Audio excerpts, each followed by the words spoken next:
Recently আমরা দেখতে পাচ্ছি যখন মুয়াজ্জিন সাহেব আযান দেয়, আমাদের অনেক যুবক ভাইয়েরা আছে মসজিদের পাশ দিয়ে কানে হেডফোন লাগিয়ে চলে যায়, বাট নামাজ পড়তে আসে না। আবার অনেক ভাইয়েরা আছে যখন মুয়াজ্জিন সাহেব আযান দিচ্ছে চার দোকানে বসে বসে টিভি দেখে কিন্তু নামাজ পড়তে যায় না।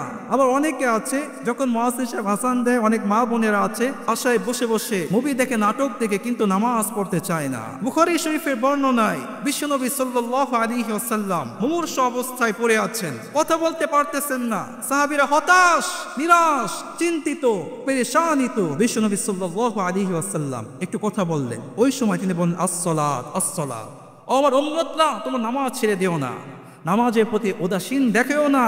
যখন আপনি ঠিকমতো নামাজ পড়বেন না, আপনার জন্য কি পানিশমেন্ট আছে, কি শাস্তি আছে।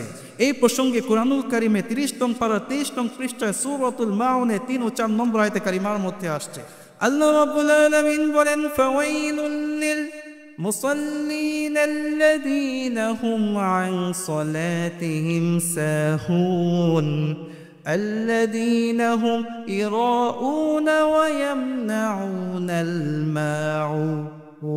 Subhanallah বলেন, the wild punishment for those who they are fleeing indifference their salah.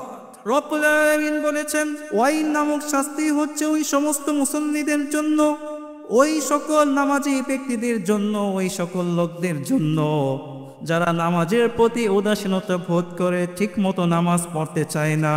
এমন মানুষ আমাদের সমাজের মধ্যে আছে না?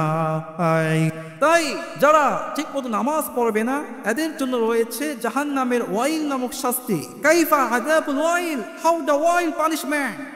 ওয়াইল আবার কেমন শাস্তি? রাইসুল মুফাসসিরিন আব্দুল্লাহ ইবনে আব্বাস রাদিয়াল্লাহু তাআলা আনহু বলেছেন, ওয়াইল হচ্ছে জাহান্নামের ওই অগ্নিময় গর্ত, যেই গর্তের মধ্যে যারা নামাজ পড়ে না বেনামাজীদেরকে ফেলে দেওয়া হবে। 40,000 বছর পর গিয়ে সেই গর্তের সমতল স্থান পাবে। এত গভীর গর্ত হবে। এই পৃথিবীর মধ্যে মানব সৃষ্ট সবচেয়ে গভীরতম গর্ত হচ্ছে কোলা সুপারডিপ বোরহোল। ভৌগোলিক দিক থেকে রাশিয়ার নরওয়ে সীমান্তের কাছাকাছি। 1960 সালে তৎকালীন যুগের সুপার পাওয়ার পরাশক্তি সোভিয়েত ইউনিয়ন যা খনন করেছিল, যার গভীরতা হচ্ছে অলমোস্ট 40,000 ফুটের চেয়েও বেশি গভীর। আপনাকে যদি সেখানে ফেলে দেওয়া হয়, আপনি 3 থেকে 4 মিনিটের মধ্যে সেই গভীরতম গর্তের সমতল স্থান পেয়ে যাবেন। আর জাহান্নামের গর্ত কত গভীরময় হবে, সেই গর্তের মধ্যে যা নামাজ পড়ে না তাদেরকে ফেলে দেওয়া হবে। 40,000 বছর পর গিয়ে সেই গর্তের সমতল স্থান পাবে না। আউযুবিল্লাহ বলেন।